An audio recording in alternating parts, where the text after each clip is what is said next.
Hello friends, please don't forget to subscribe to my channel and like the videos. Thank you for your support.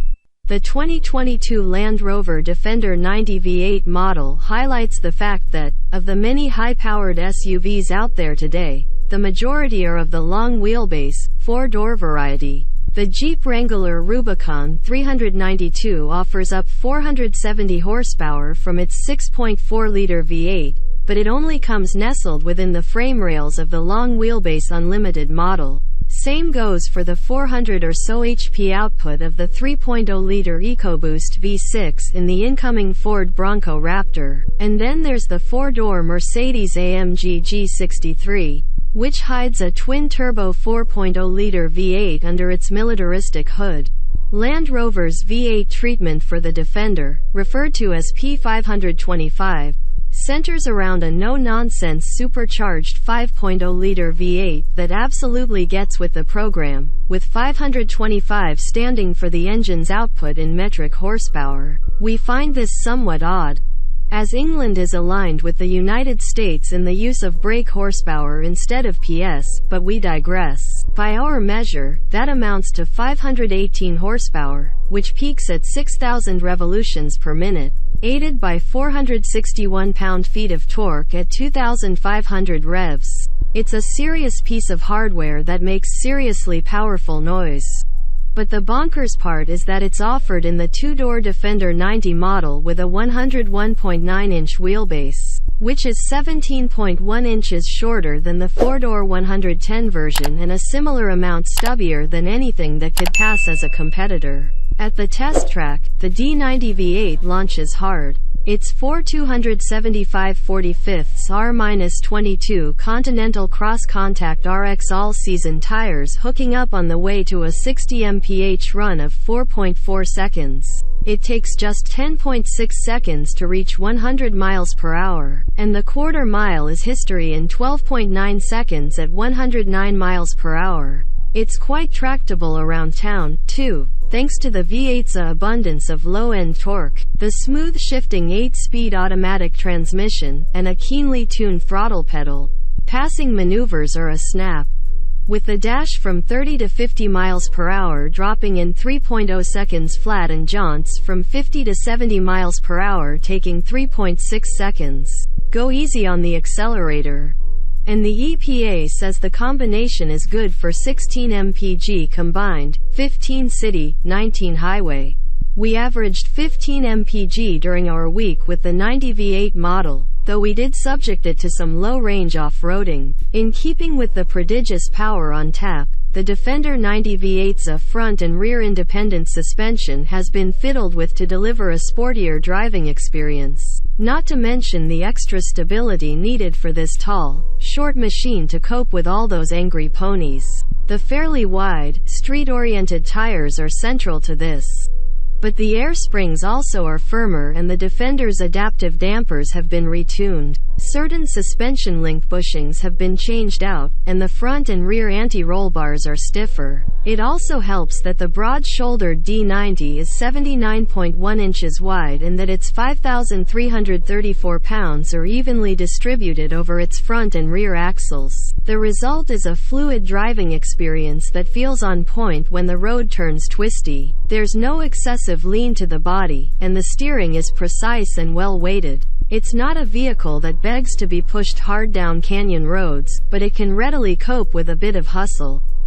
Its limits aren't very high, largely due to the tires, which can only hang on with 0.78 grams of grip around the skid pad, but that's probably for the best in a 77.5-inch tall off-road oriented rig. That's also more stick than you'll get in AMG's G63, the last of which we tested managed only 0.75 grams. The bigger issue is the D90 V8's long 195-foot stopping distance from 70 miles per hour. From 100 miles per hour, that number stretches considerably, to 379 feet, and is accompanied by enough short wheelbase squirming to warrant our full attention. There are no wallowing motions to the Defender's ride quality, and the suspension soaks up isolated impact sufficiently.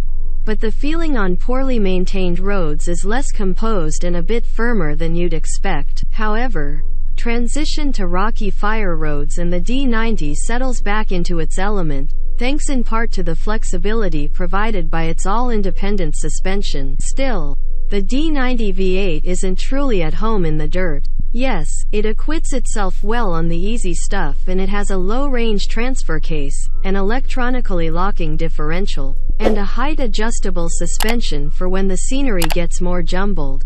But it is nevertheless held back by the gentle tread pattern and the short sidewalls of its standard 22-inch tires. All-terrain tires are optional for $350, but they're also 22-inchers, and we'd expect them to further hamper the Defender's braking ability and grip. The available no-cost 20-inch wheels only come shod with all-season rubber, meaning you'd still want to go tire shopping if you intend to hit the trails.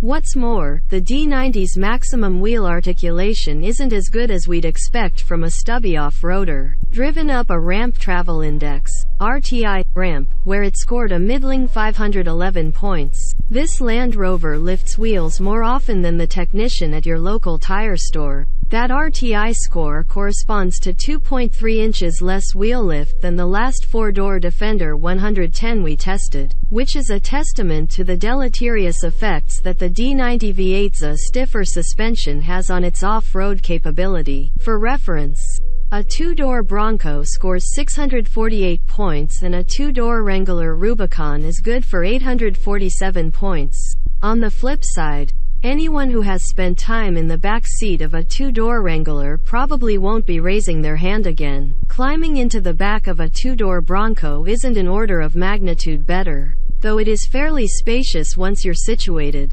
In contrast, the rear quarters of a two-door Defender are actually roomy and pleasant. You'll never look graceful getting in or out, but the D90's fixed roof means there's no roll bar to clamber around, and it makes for wider 3-across accommodations, complete with rear climate controls and USB-C ports. Our Carpathian Edition test car thankfully lacked the $200 signature graphic trim panel behind the B-pillar, which needlessly creates blind spots for the driver and rear passengers alike. Up front, the Defender's controls are relatively straightforward, and the configurable instrument panel is loaded with useful display options. We like the blacked-out Carpathian trim and the varied dashboard texturing it brings, plus the micro-suede wrap on the steering wheel feels good in your hands, as long as you keep it clean. Perhaps the biggest no-brainer is the $140 option to upgrade the standard 10.0-inch touchscreen to an 11.4-inch unit, which makes the most of the Pivi Pro infotainment system's crisp graphics and enhanced user experience. All this does not come cheap, with the Defender 90 V8 opening at $106,260, the Carpathian Edition tacking $6,290 onto that, and our test car ringing in at $113,500 with a few options. Budget an additional $3,200 if you want the added convenience of a four-door version. But the V8-powered Defender ultimately comes off as a mixed bag. While it's certainly fast, its engine is wonderfully brash, and it works fine as a daily driver. It also illuminates the compromises in tuning an inherently off-road-oriented vehicle for a street-oriented performance mission. Maybe it's best not to read too much into that and enjoy the two-door Defender 90V8 for what it is, a wildly powerful and wholly unique take on a modern SUV.